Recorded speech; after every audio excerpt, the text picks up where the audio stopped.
İmam Hüseyn əleyhissalam və İslam dininin dirçəlməsi, İmam Hüseyn əleyhissalam və İslam dininin yaşaması. Həqiqətən də İmam Hüseyn əleyhissalam İslam dinini yaşatdı, İslam dinini dirçəltdi. Artıq Peyğəmbərimizin qoyduğu o sistem, o qayda qanun, o hökmlər, ilahi göstərişlər məhv olub aradan gedirdi. Və əgər İmam Hüseyn əleyhissalam qiyam eləməsəydi, İslam dininin sonu gəlmişdi. Artıq pisliklər yaxşılıqları əvəz eləyirdi. Pis şeylərə yaxşı deyirdilər, yaxşı şeylərə pis deyirdilər. Və İmam Hüseyn əleyhissalam qiyam eləməli idi. Cəddinin, dinin yaşatmalı idi.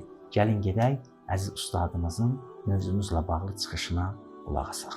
Həzrət İmam Hüseyn əleyhissalam nə üçün qiyam elədi? Hansı səbəbə görə qiyam etdi? Biz Həzrətin buyurduğu kəlamlarına, bizə gəlib çatan hədislərə diqqət yetirdikdə, Həzrətin qiyamının fəlsəfəsini anlamaq mümkündür. Həzrətin kəlamlarına diqqət etdikdə, Həzrət İmam Hüseyn əleyhissalam öz qiyamının ümumi şəkildə fəlsəfəsini bizə bəyan edir. Həzrət buyurur ki, əgər Həzrət Peyğəmbər salavatıllahın gətirdiyi din yaşayacaqsa, hətta bu yolda mən şəhadətə çatmağa hazıram. Dinin tərifinə baxanda, mənasına diqqət yetirdikdə görürük ki, İmam Hüseyn əleyhissalam biz necə yaşamalıyıq həyatda, onu bizə çatdırır. Yəni Həzrət İmam Hüseyn əleyhissalam düzdür, izzətlə yaşamağı bizə öyrədir. Amma təkcə şəhadətə yetişməyi bizə öyrətmir. Həzrət necə yaşamalıyıq bu dünyada, onu bizə çatdırır. Məsələn, dinin tərifinə diqqət yetirdikdə görürük ki, bizim böyük alimlərimiz buyururlar, din Allah Taala tərəfindən nazil olan insanların həm bu dünyada, həm axirətdə səadətə yetişməsi üçün bir qanunlar toplusudur. Yəni bu dünyada biz necə yaşamalıyıq və